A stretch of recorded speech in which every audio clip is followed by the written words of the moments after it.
بسم اللہ الرحمن الرحیم الحمد للہ رب العالمین والصلاة والسلام علی سید المرسلین وعلی آلہ وصحبہ اجمعین۔ کل ہم نے صلح حدیبیہ کے بارے میں بات کی تھی، اور اس کے بعد پھر نبی کریم صلی اللہ علیہ وسلم مدینہ منورہ تشریف لائے، اور 20 دن کے بعد آپ نے خیبر کا رخ کیا، اور یہی وہ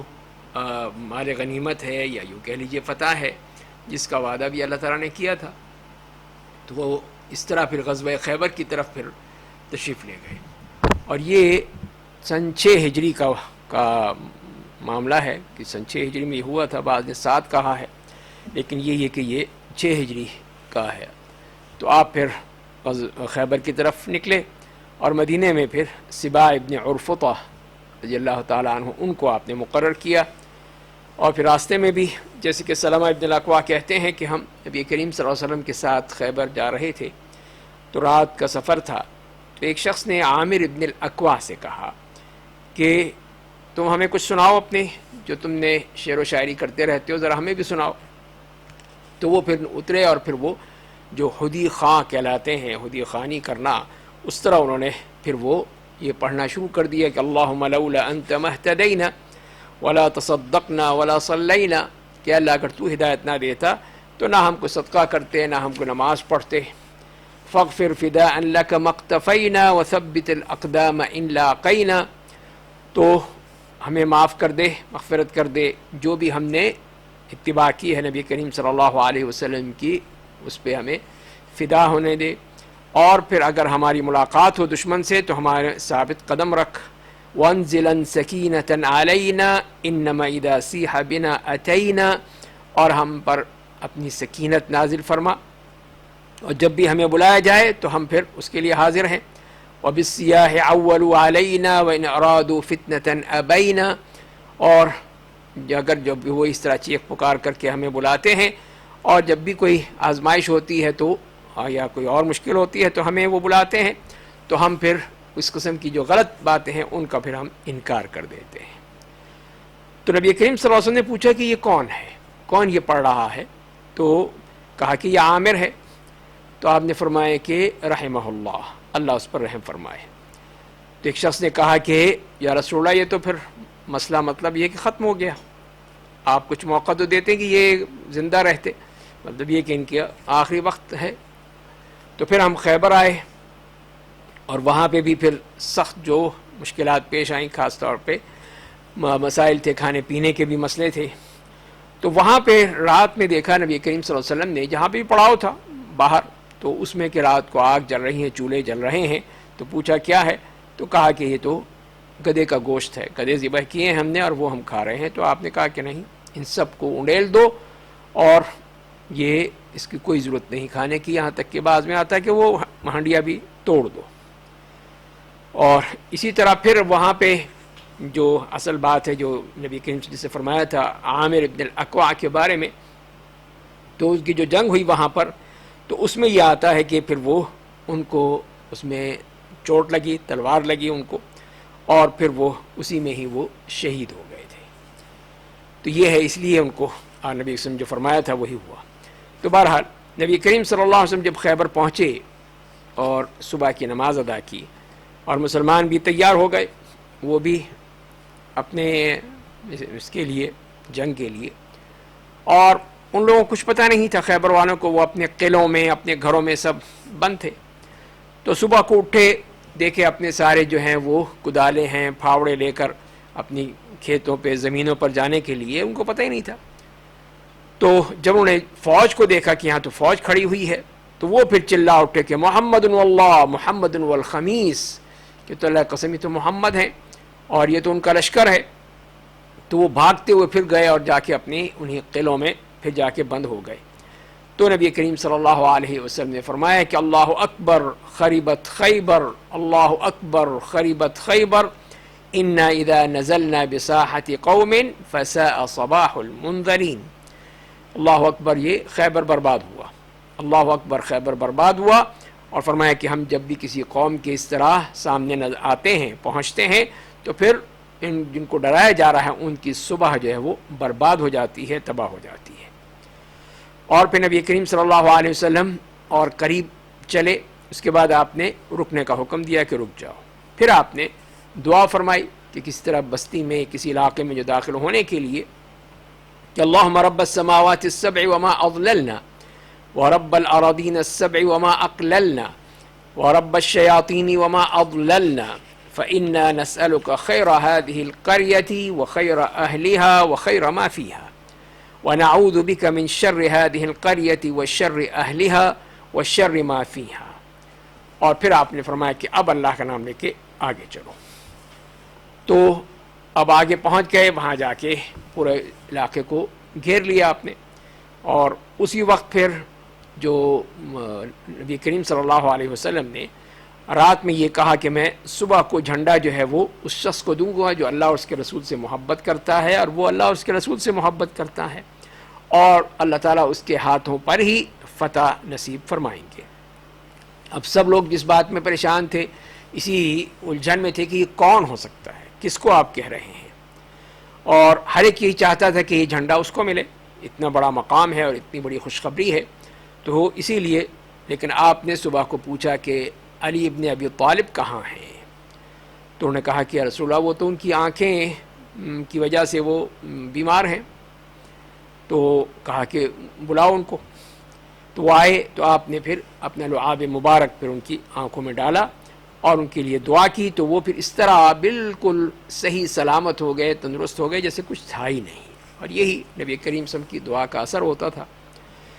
اور ان کو پھر آپ نے جھنڈا دیا، ان کو جھنڈا عطا فرمایا. تو انہوں نے کہا کہ یا رسول اللہ اقاتلہم حتی یکونوا مثلنا، کہ وہ ہم اس بات پر ان سے قتال کروں کہ وہ ہماری طرح ہو جائیں. تو آپ نے فرمایا کہ ان کو پھر اس کی دعوت دین کا طریقہ بتایا کہ انفض علی رسلک حتی تنزل بساحتہم، کہ آرام سے جاؤ یہاں تک کہ تم ان کے درمیان میں پہنچ جاؤ، اور پھر ان کو اسلام کی دعوت دو اور ان کو بتاؤ کہ جو بھی اللہ کا حق ہے ان پر تو وہ اس کو بتاؤ. اللہ کے قسم اگر اللہ تعالیٰ تمہاری وجہ سے کسی ایک شخص کو بھی ہدایت دے دے تو یہ تمہارے لیے سرخ اونٹوں سے بھی بڑھ کر ہے. اور اس طرح پھر وہ حضرت علی رضی اللہ تعالیٰ عنہ کے ہاتھ میں جھنڈا آ گیا اور وہ پھر آگے بڑھے. اور اتنے میں جو یہودیوں کا سردار تھا مرحب، وہ نکلا اور اپنے وہی شعر پڑھتے ہوئے، اپنے رجز پڑھتے ہوئے بڑی شان و شوکت سے، اور وہ قریب آیا. حضرت علی نے اس کو ایک ہی مارا اور وہ اس کے جو ہے جتنا سر کے اوپر وہ جو کچھ تھا سب کچھ وہ پھٹ گیا. یہ بھی روایت آتی ہے، دوسری اس طرح آتی ہے کہ محمد ابن مسلمہ رضی اللہ تعالیٰ عنہ نے قتل کیا تھا. تو جیسے کہ جابر رضی اللہ تعالیٰ عنہ بیان کرتے ہیں کہ مرحب الیہودی جو ہے وہ اپنے قلعے سے نکلا خیبر کے، اور اپنا سارا اس نے اسلحہ پہن رکھا تھا اور اسی طرح وہ رجز گا رہا تھا. اس نے کہا کون ہے، کون آتا ہے میرے سامنے؟ تو نبی کریم سے پوچھا کہ ہاں کون مقابلہ کرے گا اس کا؟ تو محمد ابن مسلمہ رضی اللہ تعالیٰ عنہ نے کہا کہ میں اس کا مقابلہ کروں گا. اور اس لیے کہ کل ہی انہوں نے میرے بھائی کو قتل کیا ہے، محمود ابن مسلمہ کو، اور وہی خیبر پہ ان کی شہادت ہوئی تھی. تو آپ نے کہا ٹھیک ہے اٹھو، پھر اللہ تعالیٰ تمہاری مدد کرے گا. اور دونوں ایک دوسرے کے سامنے آئے اور بیچ میں ایک درخت آ گیا. ہر ایک ان میں سے درخت سے وہ پناہ لینے لگا، لیکن یہاں تک کہ پھر آخر وہ دونوں دو بدو لڑنے کے لیے تیار ہو جائے. اور پھر حضرت محمد ابن مسلمہ رضی اللہ تعالیٰ عنہ نے پھر ایک دم ایسا وار کیا اس کے اوپر کہ اس کی ٹانگیں کاٹ دیں، اس کی ٹانگیں کاٹ دیں. اور وہ اب چلاتا رہا کہ اب میرا خاتمہ کرو، یہ تو اس طرح سے سک کے مرتا رہے گا. تو انہوں نے کہا کہ نہیں، اب موت کا مزہ چکھو جیسے تم نے میرے بھائی کے ساتھ کیا تھا، محمود کے ساتھ، اور اسی طرح چھوڑ دیا اس کو. اور اس کے بعد پھر حضرت علی رضی اللہ تعالیٰ عنہ آئے اور انہوں نے جو دیکھا کہ اس طرح یہ تڑپ رہا ہے تو انہوں نے پھر اس کی صفایا کر دیا اور اس کی گردن مار دی. اور پھر اس کے جو کچھ بھی تھا وہ انہوں نے لے لیا. تو اس کے بعد جب آئے نبی کریم صلی اللہ علیہ وسلم کے پاس کہ اب یہ جو اس کا سارا ساز و سامان تھا اس کا مستحق کون ہوگا، تو محمد ابن مسلم نے بتایا کہ میں نے تو اس کی ٹانگیں ساری کاٹ دی تھیں تاکہ یہ موت کا مزہ چکھے، ذرا سسک کے مرے گا، جس طرح انہوں نے میرے بھائی کے ساتھ کیا تھا اس طرح ہی میں اس کے ساتھ کرنا چاہتا تھا. اور اس کے بعد پھر حضرت علی آئے تو انہوں نے اس کا کام تمام کر دیا. تو نبی کریم صلی اللہ علیہ وسلم نے پھر اس کی تلوار، اس کا نیزہ، اس کا جو سر پہ پہننے والا خود اور اس کی جو زرہ تھی وہ تو حضرت محمد ابن مسلمہ رضی اللہ تعالیٰ عنہ کو دے دی. اور اس کے بعد پھر جو اس کا بھائی نکل آیا یاسر نام کا، تو حضرت زبیر آگے بڑھے. ان کی ماں بولی کہ یہ تو میرا بیٹا تو مارا جائے گا. آپ نے کہا کہ نہیں، تمہارا بیٹا اس کو انشاءاللہ قتل کرے گا. اور یہی ہوا کہ حضرت زبیر نے اس کے مرحب کے بھائی کو قتل کر دیا. اور اس کے بعد یہ بھی آتا ہے، موسیٰ ابن عقبہ یہی کہتے ہیں کہ یہودی جو تھے اس کے بعد پھر اپنے قلعے میں داخل ہو گئے. قلعہ تھا جس کو قموس کہا جاتا تھا. تو پھر نبی کریم صلی اللہ علیہ وسلم نے جب یہ دیکھا کہ تو یہ قلعہ بند ہو گئے ہیں تو ان کا پھر محاصرہ کر لیا، اور تقریباً 20 دن تک یہ محاصرہ جاری رہا. اور یہ جگہ جو تھی بہت ہی سخت گرم تھی، زمین بھی کوئی اتنی اچھی نہیں تھی، مسلمانوں کو بہت ہی اس میں دقت اور مشقت کا سامنا کرنا پڑا. اور جیسے کہ ابھی بات ہوئی کہ وہ گدھے بھی ذبح کرنے پڑے ان کو، تو وہ بھی منع کر دیا نبی کریم صلی اللہ علیہ وسلم. اور یہ اتنے میں ایک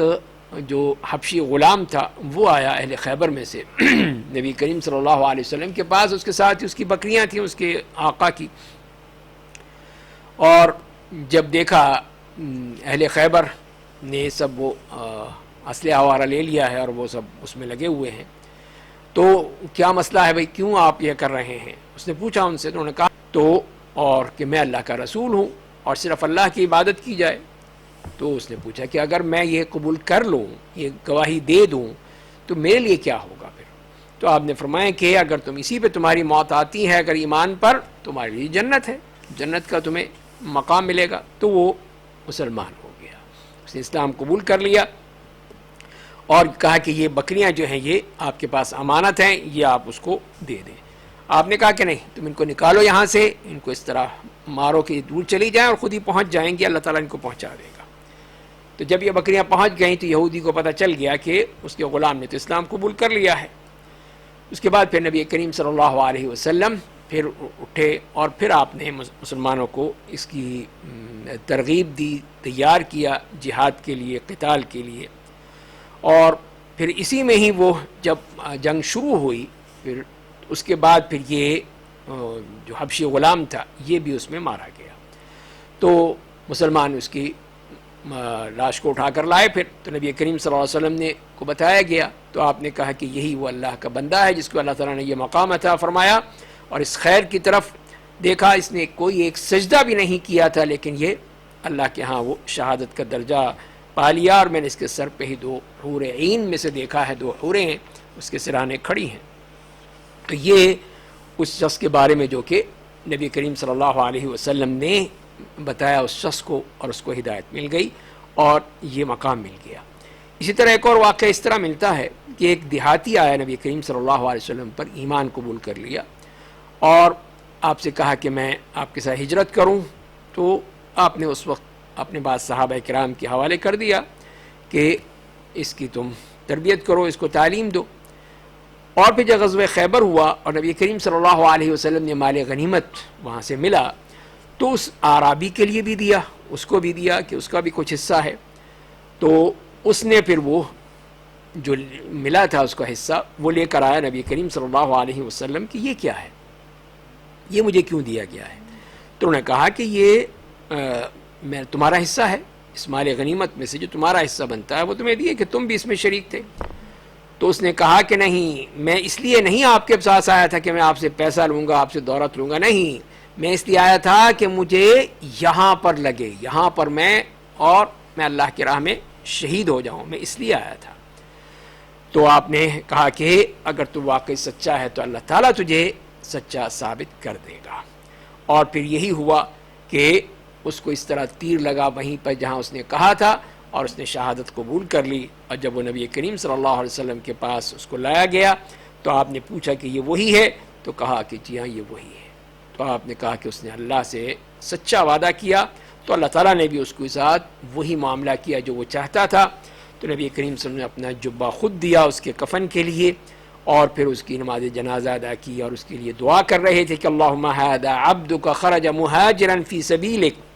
قتل شہیدا وانا علیہ شہید، کہ اللہ یہ تیرا بندہ ہے جو تیری راہ میں ہجرت کر کے آیا تھا اور یہی اسی شہادت میں مارا گیا، شہادت قبول کی اس نے اور میں اس کا گواہ ہوں۔ تو اس طرح پھر وہ یہ واقعات ملتے ہیں کہ ایسے اللہ کے نیک بندے تھے جنہوں نے یہ سب کچھ کیا صرف اللہ کے لیے، کوئی مال غنیمت،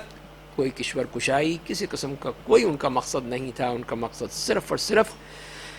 اس دین کی سربلندی تھی، دین کے لیے آئے تھے اور اسی کے لیے انہوں نے اپنی جانیں بھی قربان کر دیں۔ تو بہرحال اس کے بعد پھر جو دیکھا یہودیوں نے بھی کہ اب ان کا معاملہ نہیں چل سکتا اس طرح، کب تک وہ اس طرح رہیں گے، تو اب انہوں نے کہا کہ آپ ہمارے ساتھ معاہدہ کوئی کر لیں، جیسے ہم پہلے بھی بات کر چکے ہیں، آپ نے تو نکالنا چاہا ان کو وہاں سے، لیکن انہوں نے کہا کہ ہمیں آپ دے دیں، ہماری زمینیں واپس کر دیں، باقی جو چیزیں لینا ہے لے لیں آپ، لیکن ہماری زمینیں واپس کر دیں، ہم اس کو بہتر جانتے ہیں، تو ہم اس پر کھیتی باڑی کریں گے اور آدھی جنس جو ہے وہ آپ کو دے دیا کریں گے اور آدھا ہمارا ہوگا۔ تو لہذا اس بات پہ ہی پھر وہ صلح ہو گئی اور اس طرح مسلمانوں نے وہاں سے ان کو چھوڑ کے واپس آ گئے۔ تو یہ اس طرح غزوہ خیبر کا بھی معاملہ ہو گیا اور اس طرح یہودیوں کو بھی موقع مل گیا وہاں پر، اور اس کے بعد جیسے ہم نے پڑھا تھا کہ بعد میں پھر انہوں نے ایسی خباثتیں شروع کیں تو حضرت عمر رضی اللہ تعالیٰ عنہ نے ان کو پھر وہاں سے بھی بھگا دیا تھا، وہاں سے بھی نکال دیا، اس لیے کہ ایسی یہ قوم ایسی ہے کہ اس پر اعتماد نہیں کر سکتا ہے، کیا جا سکتا، کہ جیسے ان لوگوں نے اس قسم کی وہ حرکتیں کی ہیں۔ اور اسی غزوہ کے دوران ہی آپ کے جو چچزاد تھے حضرت جعفر ابن ابی طالب اور ان کے ساتھی، وہ سب کے سب واپس آئے وہاں پر جو حبشہ گئے ہوئے تھے، وہیں پہ ہی ان کے ساتھ ہی ان کے حضرت اسماء بنت عمیس رضی اللہ تعالی عنہ وہ آئی تھیں۔ تو اس طرح یہ لوگ بھی وہاں پہ پہنچ گئے، تو نبی کریم صلی اللہ علیہ وسلم کو خوشیاں ملنی شروع ہوئیں، ایک تو خیبر کی فتح کی خوشی ہوئی، پھر اس کے بعد جو آپ کے یہ صحابہ کرام جو سب وہاں پہ موجود تھے حبشہ میں تھے، یہ سب واپس آ گئے، اور اس طرح یہ جو خوشیاں تھیں وہ بڑھتی چلی گئیں۔ اور اسی غزوے میں بھی پھر یہ واقعہ بھی ہوا کہ نبی کریم صلی اللہ علیہ وسلم کو ایک یہودی عورت زینب بنت الحارث نے، ایک جو کہ سلام ابن مشکم یہودی تھا، اس کی بیوی تھی، اس نے ایک بکری جو تھی وہ باقاعدہ روسٹ کر کے بھون کے اور اس میں زہر ملا کے وہ آپ کو دی، اور خاص طور پہ پوچھا کہ آپ کو کون سا حصہ پسند ہے، تو لوگوں نے کہا کہ آپ دستی کا گوشت پسند کرتے ہیں، اس کا جو ہاتھ ہے، تو اس نے خاص طور پہ دستی میں خوب زہر گھول دیا، زہر لگا دیا اس میں، اور جب آپ نے جیسے ہی اس کو کھانے کے لیے دانت اس پہ لگائے تو وہ گوشت خود بول پڑا کہ اس میں زہر ہے، وہ مسموم ہے، تو آپ نے فوراً ہی اس کو اگل دیا، اگر کوئی منہ میں چیز گئی بھی تھی ہو سکتا ہے کہ اثرات ہوئے ہوں زہر کے، جو انتہائی شدید زہر اس نے کیا تھا، زہر آلود کر کے وہ لے کر آئی تھی، لیکن جو گوشت کا تھا وہ لقمہ فوراً آپ نے تھوک دیا۔ تو آپ نے فوراً کہا کہ جتنے بھی یہودی ہیں سب کو بلاؤ، جو یہاں پر موجود ہیں سب کو بلایا گیا۔ تو آپ نے پوچھا کہ میں تم سے کچھ باتیں پوچھنا چاہتا ہوں، تو کیا تم سچ سچ بتاؤ گے؟ تو انہوں نے کہا کہ جی ہاں۔ تو کہا کہ یہ بتاؤ کہ تمہارا باپ کون ہے، کہ ہمارا باپ کہاں ہے، فلاں ہے، تو آپ نے فرمایا کہ نہیں جھوٹ بولتے ہو تمہارا باپ فلاں ہے۔ تو انہوں نے کہا کہ نہیں آپ نے سچ کہا، آپ نے صحیح کہا۔ تو پھر آپ نے یہی کہا کہ اگر میں کچھ پوچھوں گا تو سچ سچ بتاؤ گے؟ تو کہا کہ جی ہاں، اور اس لیے کہ اگر ہم جھوٹ بولتے ہیں تو آپ کو پتہ چل جاتا ہے، آپ تو جان لیتے ہیں فوراً، جیسے آپ نے ہمارے باپ کے بارے میں سمجھ لیا، جان لیا۔ تو آپ نے پوچھا کہ بتاؤ کہ من اہل النار، کہ جہنمی کون ہے؟ تو انہوں نے کہا کہ ہم اس میں جائیں گے، کچھ عرصے رہیں گے، اس کے بعد پھر تم لوگ اس میں آ جاؤ گے۔ تو پھر آپ نے فرمایا کہ اخسؤوا فیہا فواللہ لا نخلقکم فیہا ابدا، کہ ذلیل ہو جاؤ، اور تمہاری یہ ذلت ہے کہ ایسی باتیں کرتے ہو، ہم کبھی بھی تمہارے بعد نہیں آئیں گے، ہم کوئی جہنم میں نہیں آئیں گے۔ اور پھر آپ نے فرمایا کہ کیا تم لوگوں نے اس بکری کو زہر آلود کیا تھا، اس میں زہر تم نے بھرا تھا؟ تو انہوں نے کہا کہ ہاں ہم نے ہی کیا تھا۔ تو کیوں کیا تھا؟ وہ اس لیے کیا تھا کہ اگر آپ جھوٹے ہیں تو پھر ہمیں آپ سے آرام ہو جائے گا، آپ کی جان چھوٹ جائے گی ہماری۔ اور اگر آپ نبی ہیں تو آپ کو کوئی نقصان نہیں پہنچے گا، کچھ نہیں ہوگا۔ اور پھر اسی عورت کو بلایا گیا جس نے یہ حرکت کی تھی، اس کو لایا گیا تو اس سے بھی پوچھا گیا تو اس نے کہا کہ میں ہی چاہتی تھی، آپ کو قتل کرنا چاہتی تھی۔ تو آپ نے فرمایا کہ اللہ تعالیٰ مجھ پر تمہیں مسلط نہیں کر سکتا۔ تو کہا کہ اس کو پھر قتل کر دیا جائے، کس نے یہ حرکت کی ہے۔ تو آپ نے چھوڑ دیا، اس وقت کچھ نہیں کہا اس نے، کہ ظاہر ہے کہ اس وقت کچھ نہیں ہوا تھا۔ اور پھر آپ نے جہاں پہ بھی آپ کو تکلیف محسوس ہو رہی تھی، آپ نے حجامہ کروا کے، اور اس طرح وہ خطرہ ٹل گیا، کوئی آپ کو اس سے زیادہ تکلیف نہیں ہوئی۔ لیکن بعض روایات میں اس طرح آتا ہے کہ ایک اور صحابی جنہوں نے اس میں سے لے لیا تھا، بشر ابن البراء ابن محرور رضی اللہ تعالیٰ عنہ، تو وہ اس میں مارے گئے، جتنا زہر تھا اس میں، تو وہ بیچارے ختم ہو گئے۔ تو اس کے بعد پھر یہ آتا ہے کہ اس کی بنا پر کہ اس نے جب ایک آدمی مارا گیا اس کے زہر کی وجہ سے، تو اب وہ اس بات کے مستحق ہے کہ اس کو بھی قتل کر دیا جائے، اور پھر یہی بعض روایت میں آتا ہے کہ اس کو قتل کر دیا گیا۔ اور یہاں تک کہ آپ صلی اللہ علیہ وسلم کا ہے کہ آپ نے کیا اس میں سے کچھ کھایا تھا یا نہیں کھایا تھا، تو اکثر روایات میں یہ آتا ہے کہ آپ نے کچھ چکھا ہی تھا اس میں سے، لیکن فوراً ہی آپ نے تھوک دیا تھا، لیکن اثرات اس کے رہے۔ تو 3 سال تک یہاں تک کہ یہی کہا جاتا ہے کہ جب آپ کا انتقال ہوا تو اسی کی تکلیف تھی، اور آپ یہ کہا کرتے تھے کہ وہی خیبر کے موقع پر جو میں نے اس بکری میں سے گوشت کھایا تھا اس کا جو اثرات ہیں وہ آج تک میں محسوس کرتا ہوں۔ اسی لیے بعض کہتے ہیں کہ نبی کریم صلی اللہ علیہ وسلم کی وفات بھی شہادت تھی، کہ آپ بھی اللہ کی راہ میں اسی طرح شہید ہوئے، نہیں دشمنوں نے جو آپ کے ساتھ کیا تھا اسی کی بنا پر پھر یہ مسائل ہوئے اور یہ تمام چیزیں بڑھتی چلی گئی۔ تو بہرحال اس کے بعد پھر نبی کریم صلی اللہ علیہ وسلم خیبر سے وادی قرا تشریف لے گئے، اور وہاں پہ بھی کچھ یہودی تھے اور اس کے ساتھ ساتھ کچھ عرب قبائل بھی موجود تھے۔ تو جب وہاں پہ اترے تو فوراً یہودیوں نے تیر اندازی شروع کر دی، تو اس وقت پوری طرح تیار نہیں ہوئے تھے کہ مقابلہ کر سکیں۔ تو وہیں پہ رسول اللہ صلی اللہ علیہ وسلم کے غلام تھے مدعم، وہ مارے گئے اس میں۔ تو لوگوں نے کہا کہ مبارک ہو اس کو جنت کہ یہ شہادت پائی ہے۔ تو نبی کریم صلی اللہ علیہ وسلم فرمایا کہ نہیں، کلا والذی نفسی بیدہ ان الشملۃ التي اخذها یوم خیبر من المغانم لم تصبها المقاسم لتشتعل علیہ نارا، کہ نہیں، اور اس ذات کی قسم جس کے قبضے میری جان ہے کہ اس نے جو وہاں سے وہ چادر لی تھی مال غنیمت میں سے خیبر کے موقع پر، وہ آج تک اس کے پاس تھی اور وہی اس کے اوپر جل رہی ہے۔ تو یہ ہے کہ اس میں کچھ بھی ہو جائے لیکن اللہ تعالیٰ کے قوانین جو ہیں وہ اپنی جگہ اٹل ہیں، ان کو کسی طرح بھی اس میں بدلا نہیں جا سکتا۔ تو لہذا وہ اتنا شخص جس نے شہادت قبول کی لیکن اس نے جو مال غنیمت میں سے چوری کی تھی اس کی وجہ سے وہ اس کی معافی نہیں ہوئی۔ تو اسی طرح جب لوگوں نے سنا تو ایک شخص لے کر آیا، تو اس کے پاس ایک تسمہ تھا یا 2 تسمے تھے، تو آپ نے فرمایا کہ شراک من نار او شراکان من نار، ایک تسمہ آگ کا یا 2 تسمے یہ آگ کے ہیں۔ اور اس طرح یہی معلوم ہو گیا کہ اس طرح چاہے چھوٹی سے چھوٹی چیز بھی کوئی لی جائے تو وہ بھی اس میں بھی پکڑ ہو جاتی ہے۔ اور اس کے بعد پھر نبی کریم صلی اللہ علیہ وسلم نے صحابہ کرام نے اس جنگ کی تیاری کی، صف بندی کی، اور جھنڈا جو تھا وہ سعد ابن عبادہ رضی اللہ تعالیٰ عنہ اور حباب، تو پھر ان کے مال ان کو دے دیے جائیں گے، ان کے خون محفوظ ہو جائیں گے، باقی معاملہ اللہ کا ہے، جو بھی ان کے ساتھ معاملہ کرے۔ تو ایک شخص لیکن وہ نہیں مانے، تو ایک شخص باہر نکلا تو اس کو پھر حضرت زبیر بن عوام رضی اللہ مقابلہ کیا اور اس کو مار ڈالا۔ اس کے بعد دوسرا، پھر تیسرا، اس طرح وہ کئی نکلے، اور حضرت علی بن ابی طالب رضی اللہ تعالیٰ عنہ وہ بھی نکلے اور انہوں نے بھی اس کو صفایا کر دیا۔ اس طرح 11 آدمی نکلے تھے۔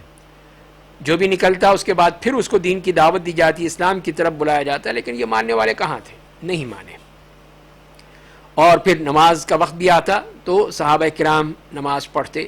اور اس کے بعد پھر ان کو ہی دین کی دعوت دی جاتی، ادھر بلایا جاتا۔ تو اس طرح یہ جنگ جاری رہی یہاں تک کہ شام ہو گئی اور پھر صبح ہو گئی کہ، اور اس کے بعد جب سورج ابھی اوپر نہیں گیا تھا کہ پھر آپ نے اس پر قبضہ کر لیا، ان کے اس علاقے پر، اور پھر جو بھی مال غنیمت تھا وہ سب مسلمانوں کے ہاتھ میں آ گیا۔ اور پھر نبی کریم صلی اللہ علیہ وسلم اسی وادی قرا میں یہاں پہ 4 دن رہے، اور جو کچھ بھی آپ کو مال غنیمت ملا تھا وہ آپ نے صحابہ کرام میں تقسیم کر دیا۔ اور پھر ان کے ساتھ بھی وہی پھر معاملہ طے ہو گیا جو کہ خیبر والوں کے ساتھ ہوا تھا، کہ وہ بھی اسی طرح مسلمانوں کے ساتھ یہ معاہدہ ان کا ہوگا کہ جو کچھ بھی وہ زراعت کریں گے، جو کچھ بھی حاصل کریں گے، اس میں سے آدھا حصہ جو ہے وہ مسلمانوں کو دے دیا جائے گا۔ اور اس طرح پھر ان کے ساتھ جیسے کہ خیبر کے یہودیوں کے ساتھ ہوا، فدق کے ہوا، اور یہی جو ہے اہل تیمہ ہیں، وادی قرا ہیں، تو یہ سب جو ہیں ان سب کے ساتھ یہی۔ اس کے بعد پھر آپ مدینہ تشریف لے آئے۔ اور یہاں پر بھی یہی ایک اور واقعہ بھی ملتا ہے ہمیں، وہ یہ ہے کہ ساری رات کا سفر کیا، یہاں تک کہ اب جب تھک گئے اور فجر سے پہلے کا وقت تھا تو آپ نے کہا کہ اب تھوڑا سا آرام کر لیں ہم یہاں پر۔ تو آپ نے حضرت بلال رضی اللہ تعالیٰ عنہ سے کہا کہ تم ہمیں اب خیال رکھنا، ہم سب سو رہے ہیں، لیٹ رہے ہیں، تھکے ہوئے ہیں، تو تاکہ صبح کے وقت ہمیں جگا دینا، فجر کے وقت۔ تو بلال رضی اللہ تعالیٰ عنہ نے تو پہلے کچھ نماز ادا کی اپنی، اور پھر نبی کریم صلی اللہ علیہ وسلم بھی آرام فرمانے لگے، صحابہ کرام بھی سو گئے، اور تقریباً فجر سے کچھ دیر پہلے بلال کو بھی نیند آ گئی، بلال بھی سو گئے۔ اور حالانکہ وہ اس طرح انتظام کر کے تھے کہ اپنے اونٹ کو انہوں نے بٹھا کے اس کی طرف ٹیک لگا کے اور سورج کی طرف رخ کر کے بیٹھے تھے کہ جیسے ہی وہ نشانیاں نظر آئیں گی، سحر طلوع ہوگی تو وہ پھر اعلان کر دیں گے، اذان دے دیں گے۔ لیکن ان کو بھی نیند آ گئی، ظاہر وہ بھی تھکے ہوئے تھے، اور تو وہ کوئی نہیں اٹھ سکا، نہ نبی کریم صلی اللہ علیہ وسلم اٹھ سکے، نہ ہی صحابہ، نہ ہی بلال، یہاں تک کہ وہ دھوپ پوری طرح آ گئی، سورج طلوع ہو گیا، اور نبی کریم صلی اللہ علیہ وسلم سب سے پہلے آپ کی آنکھ کھلی تو آپ ایک دم اٹھے اور کہا، بلال کو آواز دیا، بلال یہ کیا کیا تم نے؟ تو انہوں نے کہا کہ جس نے آپ کو اس طرح سلا دیا اس نے مجھے بھی سلا دیا، میں بھی سو گیا، تو آپ پر میرے ماں باپ فدا ہوں، تو ظاہر ہے میں کیا کر سکتا ہوں۔ تو آپ نے فرمایا کہ چلو یہاں سے اٹھو، اور یہ وہ جگہ ہے جہاں پہ اس طرح شیطان نے ہم پر حملہ کر دیا اور ہمیں نماز بھی ہماری وہ ہو گئی، اور اس کے بعد پھر اس وادی سے نکل کر اگلی جگہ جا کر وہاں پر پھر آپ نے اترے اور وہاں پہ وضو فرمایا، فجر کی سنتیں پڑھیں، پھر بلال رضی اللہ عنہ کو حکم دیا، نماز کی اقامت ہوئی اور نماز پڑھی، اور اس کے بعد پھر آپ نے یہی فرمایا کہ اے لوگو، اللہ تعالیٰ نے ہماری روحیں قبض کی تھی یہاں پر، اور وہ چاہتا تو کہیں اور یا ہمارے یعنی کو روحیں قبض ہو جاتی، ہم ختم ہو جاتے، تو لہذا پھر یہی ہے اگر تم میں سے کوئی سو جائے نماز سے یا بھول جائے، اور پھر جب اس کو نماز کا وقت ملے تو اس کو پھر اسی وقت پڑھ لے جیسے ہم نے یہ پڑھی تھی اس طرح، تو اس طرح پھر وہ اس نماز کو ادا کیا گیا ہے۔ تو یہ واقعہ اس طرح ملتا ہے کہ نبی کریم صلی اللہ علیہ وسلم نے پھر وہ نماز وہاں پر ادا کی تھی۔ اس کے بعد پھر ہم ایک اور واقعہ دیکھتے ہیں جو کہ صلح حدیبیہ کے تناظر میں ہے، کہ صلح حدیبیہ میں یہ طے ہوا تھا کہ مسلمان اس سال واپس چلے جائیں گے اور اگلے سال آئیں گے، اور 3 دن ان کو مکہ میں رہنے کی اجازت ہوگی، اپنا اسلحہ میں صرف تلوار، لیکن وہ بھی اس کے بند ہوگی، اس میں کو نکالا نہیں جائے گا، اس لیے کہ ظاہر ہے کہ جنگ کا تو معاملہ ہی نہیں ہے۔ تو پھر اسی طرح اگلے سال یعنی 7 ہجری میں ذی القعدہ میں تو نبی کریم صلی اللہ علیہ وسلم نے اعلان کیا کہ اب ہم چلیں گے عمرہ کرنے کے لیے، اور پھر نبی کریم صلی اللہ علیہ وسلم پھر چل پڑے اور آپ نے مکے کی طرف رخ کیا تاکہ وہ عمرہ ادا کر سکیں۔ تو وہاں پر پہنچے تو وہاں پر اس سے پہلے بھی حضرت میمونہ سے بھی نکاح کیا جیسے کہ روایت سے معلوم ہوتا ہے، اور جب مکے پہنچے تو احرام میں تھے، تو آپ نے بھی یہ کہا کہ اپنے جو کندھے ہیں وہ کھول دو، جس کو اتباع کہا جاتا ہے، اور طواف میں بھی یہ ذرا تیزی دکھاؤ تاکہ مشرکین جو دیکھیں تمہیں تو وہ پہچان لیں، جان لیں کہ یہ تو واقعی طاقتور لوگ ہیں، اور تمہاری طاقت اور صحت کو دیکھ لیں ان کو، اسی لیے کہ ان کو تو یہ افواہیں مل رہی ہیں کہ مدینے جا کر یہ کمزور پڑ گئے ہیں، وہاں کی جو وبائیں ہیں انہوں نے ان کو بیمار کر دیا ہے، لیکن جب دیکھیں گے تم کس طرح ایک پہلوان کی طرح چل رہے ہو اور تمہاری طاقت دیکھیں گے تو خود بخود ان کے دل میں روب پڑے گا۔ اور جو مکے والے تھے وہ اوپر چلے گئے پہاڑوں پہ سے دیکھ رہے تھے مسلمانوں کو، اس میں مرد بھی، عورتیں بھی، بچے بھی، اور کہ کس طرح وہ طواف کر رہے ہیں، خانہ کعبہ کا طواف کر رہے ہیں، اور بعض جو تھے مشرکین ان میں تو اتنا ان کی جلن تھی اور وہ غصہ تھا، انتقام تھا، بغض تھا کہ وہ وہاں سے چلے گئے، اور انہوں نے دیکھنا بھی گوارا نہیں کیا کہ مسلمانوں کو دیکھ سکیں، اور یہ باقی لوگ دیکھتے رہے جو وہاں پر تھے، اور یہ 3 دن وہ مکے میں نہیں تھے، 3 دن مسلمان ہی وہاں پر رہے۔ اور جب 3 دن ہو گئے تو پھر وہ آئے یہ لوگ، جس میں سہیل ابن عمرو ہے، حویتب ابن عبد العزیٰ ہے، اور نبی کریم صلی اللہ علیہ وسلم انصار صحابہ کے ساتھ بیٹھے ہوئے تھے، جس میں سعد ابن عبادہ اور دوسرے صحابہ کرام تھے۔ تو حویتب نے کہا کہ اب میں اللہ کا واسطہ دیتا ہوں کہ اب آپ لوگ جائیں، پھر ہماری زمین خالی کر دیں، اب آپ 3 دن ہو گئے ہیں جو ہم نے طے کیا تھا۔ تو سعد ابن عبادہ نے کہا کہ جھوٹ بولتے ہو تم، یہ تمہاری زمین ہے، یہ تمہاری ہے نا، تمہارے باپ دادا کی ہے، تو اللہ کی زمین ہے، تم کیسے ہمیں نکال سکتے ہو؟ اور نبی کریم صلی اللہ علیہ وسلم نے حویتب یا سہیل دونوں میں سے کسی ایک کو آواز دی کہ میں نے یہاں پر شادی کی ہے اور میں یہ چاہتا ہوں کہ کھانے کا اہتمام کروں، یہاں پہ سب لوگ کھانا کھا لیں اور اس کے بعد ہم چلے جائیں گے۔ تو انہوں نے کہا نہیں، ہمارا جو وعدہ ہے آپ کے ساتھ، معاہدہ ہے، وہ 3 دن کا ہے، اب 3 دن ختم ہو رہے ہیں، تو اسی لیے آپ پھر وہ تشریف لے جائیں یہاں سے۔ تو آپ نے کہا ٹھیک ہے۔ تو پھر آپ نے ابو رافع آپ کے جو غلام تھے ان سے کہا کہ بھائی تیاری کریں، نکلیں، اور پھر نکلنے کی اس طرح وہاں سے آپ نے نکل پڑے، چل پڑے مکے سے، اور مکے کو جیسا کہ معاہدہ تھا اس کے مطابق ہی آپ نے پورا اس پہ عمل کیا، اور پھر وہاں سے نکل گئے، ورنہ کوئی مسئلہ نہیں تھا، مکے کو دوبارہ یعنی مکے کو قبضہ کیا جا سکتا ہے، لیکن جو ایک معاہدہ ہے، معاہدہ ہوتا ہے۔ تو وہی نبی کریم صلی اللہ علیہ وسلم گئے، اور پھر میمونہ جن سے آپ نے نکاح کیا تھا اس موقع پر، وہ بھی ابو رافع ان کو اپنے ساتھ، ان کو اپنے اونٹ پر لے کر آئے، اور یہاں تک کہ صرف کے مقام پر ہی پھر وہاں پر وہ آپ کے پاس تھیں۔ اور یہ بھی ایک اس معاملے میں اتفاق یہی ہے کہ صرف کے مقام پر ہی بعد میں ان کا انتقال ہوا تھا، وہیں پہ ان کو دفن کیا گیا تھا۔ تو یہ ہے کہ اس میں پھر ہم دیکھتے ہیں کہ نبی کریم صلی اللہ علیہ وسلم واپس آ گئے، اور واپس آ کر،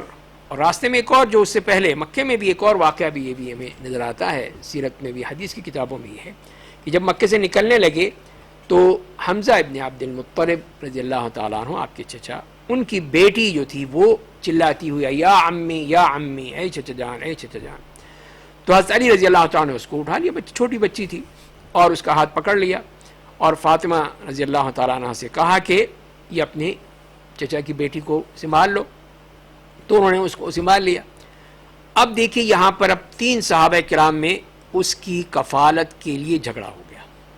جھگڑا کہہ لیجئے یا آپس میں بحث مباحثہ ہو گیا۔ اب 3 کون تھے؟ حضرت علی ہیں، حضرت زید ہیں، اور حضرت جعفر ہیں۔ تو حضرت علی نے کہا کہ میں نے تو اس کو لے لیا ہے، بس اب میرے ہاتھ میں ہے، میرے چچا کی بیٹی ہے، تو میں زیادہ حقدار ہوں۔ حضرت جعفر نے کہا کہ یہ میرے چچا زاد ہے، میرے بھی چچا کی بیٹی ہے، اور اس کی خالہ جو ہے وہ میرے گھر میں ہے۔ تو زید رضی اللہ تعالیٰ نے کہا کہ یہ میرے بھائی کی بیٹی ہے، ان کے ساتھ بھائی چارہ تھا۔ تو نبی کریم صلی اللہ علیہ وسلم نے فیصلہ کر دیا کہ یہ خالہ کا حق زیادہ ہے، اور یہ کہ خالہ تو ماں کی جگہ ہوتی ہے، تو لہذا جس کے پاس خالہ ہیں اور وہ ہیں حضرت جعفر ابن ابی طالب رضی اللہ تعالیٰ عنہ، تو یہ ان کو ہوگی۔ حضرت علی سے یہ کہا کہ انت منی وانا منک، تم مجھ سے ہو اور میں تم سے ہوں، ان کو بھی راضی کر دیا۔ حضرت جعفر سے بھی کہہ دیے کہ اشبہت خلقی و خلقی، کہ تم اس میں تخلیق میں بھی اور اخلاق میں بھی تم میرے مشابہ ہو۔ کتنا بڑا ان کو یہ تمغہ دے دیا۔ اور زید سے کہا کہ آپ تو ہمارے بھائی بھی ہیں اور ہمارے مولا بھی رہ چکے ہیں، یعنی غلام بھی رہ چکے ہیں، تو آپ سے یہ بھی تعلق ہے۔ اور اس طرح پھر آپ نے یہ مسئلہ حل کر دیا، ہر شخص کو راضی بھی کر دیا، اور جو اس بچی کا اصل وارث ہو سکتا تھا، کفیل ہو سکتا تھا، وہ بھی بتا دیا۔ تو یہاں پر بھی دیکھیے اس بات کا بھی ذرا غور کرنے کا موقع ہے کہ ایک تو وہ وقت تھا جاہلیت کا کہ جب کہ بچی کی ولادت ہو، لڑکی پیدا ہو جائے تو ان کے لیے ایک مصیبت بن جاتی تھی، اور جسے قرآن کریم نے بتایا ہے کہ پھر وہ شخص جس کو یہ خوشخبری ملتی تھی کہ اس کے ہاں بیٹی پیدا ہوئی ہے، تو وہ پھر اپنا منہ چھپاتا پھرتا تھا، اور یہ سوچتا تھا کہ کیا میں اس کو ذلت کے ساتھ اس کو رکھوں یا اس کو زندہ درگور کر دوں، یہ وہ سوچا کرتے تھے۔ تو دیکھیے اسلام نے کس طرح کایا پلٹ دی، بالکل ہی ان کے ذہنوں کو بدل دیا، بالکل ان کے اس سوچ کو ہی بدل دیا، اور اس کے بعد کہ یہاں پر یہ بچی آ رہی ہے، اور یہ حضرت حمزہ جو کہ شہید ہو چکے ہیں احد میں، اب ان کی یہ بچی ہے، تو اب 3 امیدوار آ جاتے ہیں کہ یہ بچی ہمیں دے دیں. ان کے اپنے بچے بھی تھے، سب بچے والوں تھے، شادی شدہ تھے، لیکن اب اس بچی کے لیے ہر شخص جو ہے وہ دعوے دار ہے. تو یہ ہے کہ کس طرح نبی کریم صلی اللہ علیہ وسلم نے جو تربیت کی تھی ان صحابہ کرام کی، اور جاہلیت کے وہ تصورات سب کے سب وہ ان کے ذہنوں سے نکال دیے تھے. تو وہ اتنا بڑی تبدیلی تھی، انقلاب تھا جو کہ نبی کریم صلی اللہ علیہ وسلم نے برپا کیا، اور اس کے بعد پھر یہ لوگ اس طرح وہاں سے واپس آئے. تو فتح مکہ کے موقع سے پہلے ہم اور چیزیں جو ہیں جو اسی کے حوالے سے تھیں، تو ایک تو یہ اس میں ہم دیکھتے ہیں کہ اس کو عمرہ قضا کہا گیا. عمرہ قضا کے لحاظ سے اس لحاظ سے ہے کہ وہ صلح حدیبیہ میں جیسے کہ ہم نے بات کی کہ اس وقت یہ طے ہوا تھا کہ یہ اس دفعہ نہیں کریں گے عمرہ اور آگے جائیں گے، تو لہذا پھر وہ اگلے سال آپ نے کیا ہے. تو یہ اس بات سے اس کو قضا کا عمرہ کہا گیا، اور لہذا اسی کی وجہ ہی سے آپ پھر تشریف واپس لے آئے تھے اور دوبارہ گئے تھے. اور دوسری بات یہ ہے کہ جیسے کہ وہاں پر آپ صلی اللہ علیہ وسلم نے پھر صحابہ کرام کو کہا تھا کہ اپنے جو اونٹ ہیں ذبح کر دو، اپنے سر مڑا دو، اور پھر وہ تیار نہیں ہو رہے تھے، اس لیے کتنا بڑا صدمہ تھا کہ وہ کتنی محبت سے اشتیاق سے آئے تھے کہ عمرہ کریں گے، لیکن یہاں پہ ان کو روک دیا گیا. تو اسی لیے وہ ہمت نہیں کر پا رہے تھے کہ ہم اٹھیں. تو آپ پھر حضرت ام سلمہ کے پاس گئے، انہیں مشورہ دیا کہ آپ خود پہلے کریں اور خود شروع کریں، بلائیں حجام کو، وہ آپ کے بال کاٹ دے، بال حلق کر دے، اور پھر آپ اس کو کہیں غلام کو کہ آپ کی اونٹنی ذبح کر دے. تو جیسے ہی یہ کام شروع کیا آپ نے ایک دم سب کے سب اٹھ پڑے. تو یہ ہے کہ یہاں پر بھی کہ اس طرح کوئی احصار کی صورت ہو جائے، مطلب یہ کہ جیسے کہ کسی کو روک دیا جائے تو پھر وہیں پر ہی اس کے جو جانور ہیں وہ ذبح کر دیے جائیں گے جو کہ وہ لے کر جا رہا تھا حرم کے لیے، تو وہ پھر اس کے لیے جائز ہوگا کہ وہ اس طرح کر سکتا ہے. تو یہ ہم دیکھتے ہیں کہ نبی کریم صلی اللہ علیہ وسلم نے اسی میں حدیبیہ کے مقام پر یہ کر کے اور پھر آپ واپس تشریف لے آئے تھے. اسی طرح ہمیں پھر ملتا ہے کہ غزوہ مؤتہ کا تذکرہ بھی ملتا ہے، اور یہ شامی علاقے کے قریب کا علاقہ ہے، اور یہ سن 8 ہجری میں اس طرح کا یہ واقعہ ہوا تھا. اور نبی کریم صلی اللہ علیہ وسلم نے حارث ابن عمیر الازدی کو ایک خط لے کر بھیجا تھا شاہ روم کی طرف. تو وہاں پر راستے میں شرحبیل ابن عامر الغسانی کا اس سے ملاقات ہو گئی. اس نے اس کو پکڑ کے پھر اس کو باندھ دیا اور پھر اس کو مار دیا، کو شہید کر دیا. اس طرح نبی کریم صلی اللہ علیہ وسلم کے یہ جو نمائندے تھے، یہ سفیر، یہ مارے گئے. تو نبی کریم صلی اللہ علیہ وسلم کو جب خبر ملی تو آپ کو بہت ہی افسوس ہوا، بڑا دکھ ہوا کہ یہ میں نے بھیجا تھا ان کو اور ان دشمنوں نے ان کو قتل کر دیا. تو نبی کریم صلی اللہ علیہ وسلم نے پھر ایک لشکر بنایا، اور اس کی جو قیادت تھی وہ زید ابن حارثہ رضی اللہ تعالیٰ عنہ کو دی. اور پھر یہ فرمایا کہ اگر وہ شہید ہو جائیں تو ان کی جگہ جعفر ابن ابی طالب پھر وہ قائد ہوں گے، وہ ان کی کمانڈ کریں گے. اگر ان کو بھی کچھ ہو جائے جعفر کو تو پھر عبداللہ ابن رواحہ. تو اس طرح یہ آپ نے ذکر کر دیا، اور پھر اس کی تیاری کی گئی. 3000 کے قریب یہ لشکر تیار ہوا، اور جب ان کا وقت آیا تو نبی کریم صلی اللہ علیہ وسلم کے پاس آئے، یہی عمرہ جن کے نام لیے تھے آپ نے سلام کے لیے. تو عبداللہ ابن رواحہ جو ہیں وہ رو پڑے. تو آپ نے بھائی کیوں روتے ہو، رونے کی کیا وجہ ہے؟ تو یہی ہے کہ وہ کہنے لگے کہ میں اس لیے نہیں رو رہا کہ دنیا نہیں ملے گی یا دنیا کا کوئی مسئلہ ہے، لیکن میں نے یہ سنا ہے کہ آپ نے یہ قرآن کریم کی آیت جب پڑھتے تھے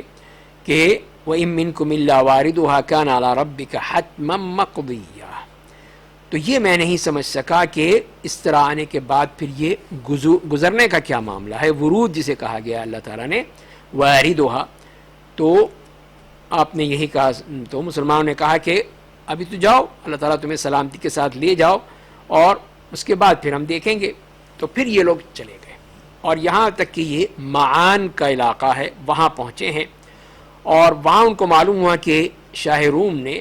اس جگہ پہ تقریباً 1,00,000 کی فوج تیار کر رکھی ہے، اور ان کے ساتھ ساتھ جو آس پاس کے علاقے کے لوگ تھے، بنی لخم ہے، بنی جذام ہے، بلقین، بحرا اور بلی، تو یہ وہ قبائل جو تھے عربوں کے یا شامیوں کے، وہ تقریباً 1,00,000 ہو گئے ہیں۔ تو اب جب مسلمان وہاں پہنچے اور معان میں 2 رات ٹھہرے ہیں، تو اب انہوں نے کہا کیا کریں، ہماری تعداد تو اتنی بڑی نہیں ہے، اور یہ پورے 1,00,000 کا لشکر ہے،